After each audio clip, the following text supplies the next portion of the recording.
La República de Platón. Libro segundo. Se puede catalogar el libro primero, que ya hemos visto, como el preludio de la discusión sobre la justicia o como el antecedente de los restantes libros de la República. Gracias al Altísimo, como el propio Sócrates lo reconoce, en las primeras palabras de este libro, el debate sobre tan importante tema no quedó terminado con lo último que éste dijo al final del libro primero. Si se quiere utilizar un término sazonado, el libro primero no dejó de ser un aperitivo exquisito y provocativo a la lectura. En consecuencia, el asunto siguió y se extendió de manera muy significativa. Glaucón y Adimanto, en su orden, comparecen a hacer una cerrada defensa de la injusticia, porque ellos no están completamente convencidos de que la justicia sea preferible a la injusticia, abriendo un nuevo tramo de discusión y profieren sendos discursos para retar y animar a Sócrates a defender la justicia con mayores elementos de juicio. El valeroso Glaucón se lanza al ruedo y enciende la chispa de la polémica, diciendo que él, y los demás, todavía no están convencidos de que la justicia sea mejor que la injusticia, planteando la existencia de tres clases de bienes, a saber, aquellos que nos agradan por sí mismos como la dicha y otros placeres inocentes, aquellos que, agradándonos por sí mismos, también nos agradan por lo que ellos generan como la vista y la salud, y, finalmente, aquellos que no deseamos poseer por sí mismos, sino por los salarios u honorarios, y demás beneficios que generan. Preguntándole a Sócrates que en cuál de estas categorías ubicaría a la justicia. Sócrates le respondió que en la segunda, es decir, entre aquellos bienes que también nos agradan por sus resultados. Sin embargo, acotó Glaucón, la gente cree que la justicia está entre aquellos bienes que se buscan por los beneficios que proporcionan como el dinero, la reputación o la fama, aunque estos bienes sean penosos. Luego Glaucón en su discurso comienza por plantear el sumario de la exposición que va a desarrollar y que se reduce a 3 puntos concretos: establecer lo que es la justicia, según la opinión común, y de dónde ésta procede, hacer ver que los que la practican no la miran como un bien, sino que se someten a ella por necesidad, y demostrar que aquellos tienen razón de obrar así, porque la condición del hombre malo es más ventajosa que la del hombre justo. Glaucón sostiene que la injusticia tiene dos caras como la moneda, es un bien en sí para quien la comete y un mal para quien la padece. Pero que los hombres sometidos a este vaivén recíproco de justicia e injusticia, o los débiles para evitar los ataques de los más fuertes, determinaron que las leyes y pactos sociales surgieran como garantía de paz, a fin de que unos no dañen a otros. En consecuencia, el origen de la justicia descansa en la prevención mutua de no causar mal ni de recibirlo. De ahí que nadie es justo por voluntad, sino por necesidad, y el gran mérito de la injusticia consiste en parecer justo sin serlo. Enseguida le propone para el estudio de estos temas los modelos del hombre justo y del injusto, ambos con más poder que el mismo Giges, trayendo a colación este mito, que es del tenor siguiente. Giges fue un pastor del rey de Lidia. Aconteció que habiendo temblado la tierra, con fuerza e intensidad, se abrió dejando ver en sus entrañas algunas cavidades. Sorprendido por este fenómeno natural, bajó a una de ellas para ver qué encontraba y halló un caballo de bronce. Este animal presentaba en el vientre pequeñas puertas abiertas. Metió la cabeza por la que le ofrecía mayor seguridad de observación y vio en su interior un cadáver desnudo o sin ropa, más grande que cualquier ser humano, que portaba un anillo en uno de sus dedos. Giges le sacó el anillo y se lo llevó. Posteriormente descubrió por casualidad que el anillo lo hacía invisible cuando la piedra de la joya estaba hacia el lado interior de la mano. Por tanto, en conocimiento de este prodigio se hizo anotar en la lista de los pastores, que rendirían cuenta al rey sobre el estado de sus ganados, y así fue como, seduciendo y corrompiendo a la reina y con el auxilio de ésta, lo mata y se apodera del trono. Según Glaucón, si el hombre justo y el injusto tuvieran el mismo o más poder que Giges, cada uno con su anillo prodigioso, el primero no tardaría en seguir los pasos del segundo por las ventajas que reporta actuar de manera impune y sin peligro alguno. Ambos tendrían el mismo comportamiento y sacarían provecho del enorme poder del cual gozan. Una vez que Glaucón terminó su discurso, Sócrates se disponía a responderle, pero en eso intervino su hermano Adimanto, diciendo que el tema no ha quedado lo suficientemente expuesto y lo que no se ha dicho es lo más necesario que, al respecto, hay que exponer. Enseguida Sócrates, como torero, le contesta a Adimanto, pues venga el hermano en ayuda del hermano. Aunque reconoce que lo dicho por Glaucón lo ha noqueado y dejado fuera de combate para salir en defensa de la justicia. Entonces Adimanto dice que es necesario examinar los argumentos contrarios a los formulados por Glaucón para que resulte más claro su pensamiento o quede completo el espectro de estos dos polos opuestos. Haciendo una exposición que, más o menos, es del tenor siguiente. Los padres u otros que velan por las personas a su cargo aconsejan a sus hijos o pupilos diciéndoles que sean justos, buenos y virtuosos, condiciones que les van a granjear una buena reputación en su medio social, de la cual van a obtener resultados provechosos en asuntos de trabajo o de casamiento. Pero aquellos alaban la justicia no por sí misma, sino por la buena reputación que otorga y sus provechosos resultados. Haciendo extensiva la fama o el buen nombre que se granjean a la complacencia de los dioses, quienes le deparan los mismos favores que confieren a los que los temen y reverencian. Citando a Hesiodo y a Homero como garantes del desprendimiento divino. Así Hesiodo dice que los dioses hacen para los justos que los robles tengan bellotas en sus copas y panales de miel en sus troncos, y que las ovejas estén cargadas de lana. Igualmente Homero dice que para aquellos, los dioses hacen que la negra tierra les aporte trigo y cebada, los árboles se cargan de frutos, el ganado se multiplique sin cesar y el mar les provee de peces. Aunque todo esto es relativamente cierto, porque el sol se hila para todos, y en este mundo, mal o bien, tanto el justo como el injusto, se abastecen de su alimento y de las cosas necesarias para la vida. Ni la tierra ni el mar niegan sus frutos a quien se interese por ellos. La vastedad de estos elementos garantiza la producción en grandes cantidades y el hombre bueno o malo con su trabajo puede proveerse de sus productos. Ahondando más en el asunto, Adimanto plantea los aspectos opuestos de la justicia y la injusticia, diciendo que la justicia, aunque es algo bello, no deja de ser difícil y penosa, pero la injusticia, aunque cause vergüenza y reprobación por las reglas sociales u otras consideraciones, es algo agradable y fácil de adquirir o de poner en práctica. Que la injusticia es más ventajosa que la justicia, pues da poder y riqueza, haciendo al hombre injusto feliz, el cual es honrado en público y privado, todo lo contrario con lo que sucede con el hombre justo, que vive pobre, débil, marginado, infeliz y desmerecido, aunque tenga algún mérito a su haber, incluso los dioses mismos, que rigen el destino de los seres humanos, han acordado para la mayoría de los buenos o de los justos una cadena de infortunios y desdichas, que los hacen padecer y sufrir en el transcurso de su vida. A esto se suma que los practicantes de los ritos con sus poderes y súplicas logran aplacar la ira de los dioses, cuando éstos tienen motivo para castigar y escarmentar a los malos e injustos, por sus malas acciones, logrando lo que en términos modernos se llama perdón y olvido. Diciendo Adimanto que el mismo Homero ha acreditado esta benignidad de los dioses, al decir que estos son también accesibles a los ruegos, por medio de sacrificios y de su aroma, de tiernas plegarias y libaciones, con lo cual logran conmoverlos por las faltas o transgresiones cometidas. Dios mío, qué mal ejemplo dan estos dioses de la antigua cultura griega. También dice Adimanto, citando a Museo y a su hijo, que para los justos los dioses en la otra vida les conceden los más grandes homenajes llevándolos coronados al Hades, donde les preparan un banquete espectacular y los hacen pasar todo el tiempo embriagados, con la idea maravillosa de que la retribución de la bondad, de la virtud y de la justicia, consiste en una eterna borrachera. En cambio, los dioses cuando los injustos dejan este mundo, los llevan y los introducen en el fango del Hades. Este lugar es tenebroso, oscuro, sucio y apestoso. Allí viven condenados a llevar agua sucia en un recipiente agujereado. Cosa más terrible no puede haber para estos desgraciados que no han alcanzado la gracia divina. En todo caso se da la disyuntiva pindárica, por cuál de las dos vías ascenderé a la ciudadela, por la justicia o por las trapacerías tortuosas. Por tanto hay que parecer justo, hay que tener el don de la apariencia de la justicia, para triunfar y obtener ventajas, o en otras palabras, hay que ser realmente injusto, pero debajo de un disfraz de justicia. La apariencia debe reinar en las actuaciones humanas, arrastrando tras de sí al astuto y sutil zorro del sapientísimo Arquíloco. Cualquier meta que se proponga el hombre malo la alcanzará, y vencerá, de una u otra manera, las dificultades que se le presenten en el camino.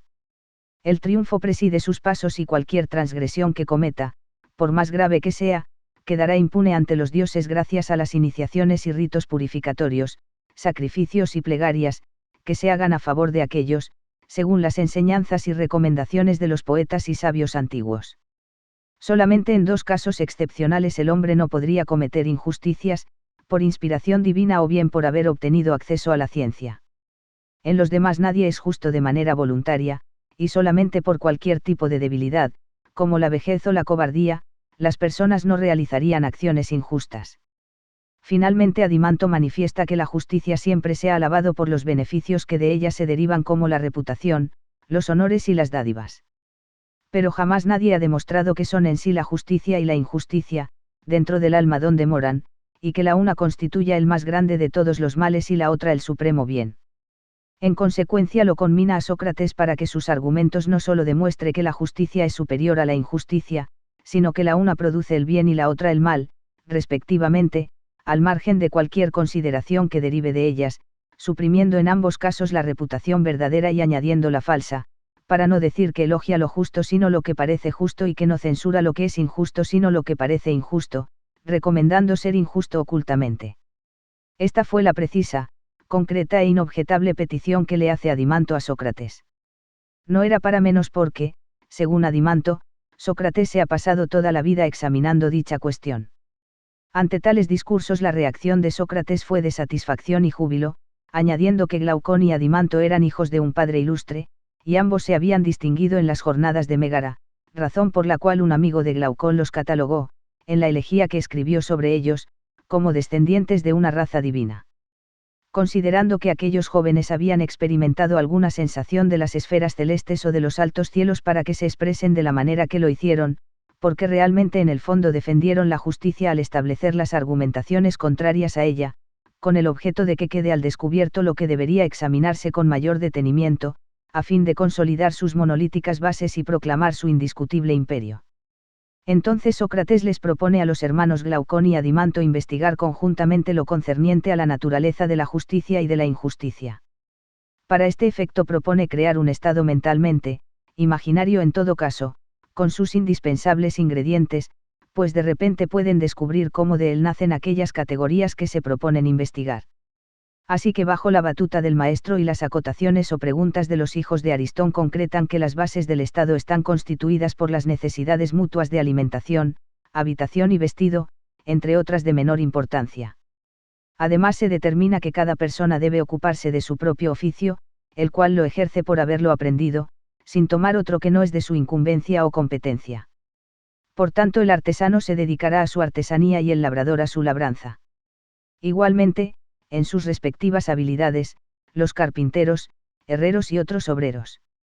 Este estado seguirá aumentando a medida que surjan otras necesidades con mercaderes, comerciantes y mercenarios. Habrá intercambio y negocios con otros estados.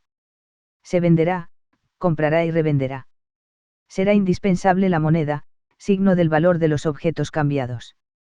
Luego, sin todavía poder vislumbrar la justicia e injusticia en estos elementos integrantes del Estado, señalan lo concerniente a la vida de sus habitantes en materia de sus necesidades, limitada a una vida sana y agradable. Esto es lo que se da en llamar el estado sano, pues a renglón seguido Sócrates describe otro, el estado enfermo, un estado que rebosa en placeres. Todo esto podría dar la pauta para descubrir por dónde la justicia y la injusticia se han introducido en la sociedad. A este segundo estado se añaden las cosas materiales propias de los hogares, las cuales les proporcionan comodidad, así como otras que son hijas del lujo y de la vanidad. Y dentro de estas aberraciones o novedades se incluyen, aparte de los cazadores de todo género, ayos, nodrizas, peinadoras, bañadoras, tratantes, cocineros y porquerizos, a los artistas cuyo arte consiste en imitar con figuras, colores o sonidos, y de manera especial, a los poetas y toda la gama de rapsodas, actores, danzantes y empresarios de teatro. Al hablar de la guerra, cuya causa descubren en esta investigación, y que no es otra que la expansión territorial, se establece que se necesita guardianes del Estado, quienes deben tener cierta tendencia a la cólera, porque la cólera hace arrojados al hombre y a los animales, para que sean valientes con el enemigo, aunque dulces con los amigos, pero al advertir que estas dos cualidades son incompatibles en un mismo carácter, Sócrates manifiesta que en el perro y otros animales sí se conjugan. Pues los canes de buena raza son dulces con las personas que conocen y agresivos con las que no conocen. De tal manera que de dichos guardianes no se pretende cosas imposibles. Pero lo que no debe faltar en ellos, aparte de la valentía, es que sean naturalmente filósofos como se advierte este instinto en el perro. Porque ladra a los que no conoce, a pesar que no haya recibido de ellos ningún mal, y halaga a los que conoce, no obstante que no le han hecho ningún bien. Esto prueba, dice Sócrates, que el perro tiene un natural feliz y verdaderamente filosófico. Esto último porque el perro no distingue al amigo del enemigo, a no ser porque conoce al uno y no al otro, y al no poder discernir a ninguno de los dos necesariamente debe estar ansioso de aprender. Constituyendo esta ansia por el aprendizaje, por el saber, y el hecho de ser filósofo una misma cosa. En definitiva, un buen guardián del Estado debe reunir estas tres cualidades: valor, fuerza y actividad filosófica o ansia del conocimiento. Esta concepción sobre el perro justifica que en los diálogos platónicos, Sócrates, en repetidas ocasiones, jure por el can y no, por ejemplo, por la rubia Deméter o por su hija primogénita Core, aunque también jura por Zeus y otros dioses. En las últimas líneas del libro 9 vemos que jura por el can. Hasta aquí todavía no se atisba el resultado de la investigación y se recurre a otro elemento para ver si él contribuye a descubrir lo que se anda buscando, planteándose entonces la manera como se debe formar el espíritu y el cuerpo de los niños, tan susceptibles de las primeras impresiones que se graban en su alma con sello indeleble.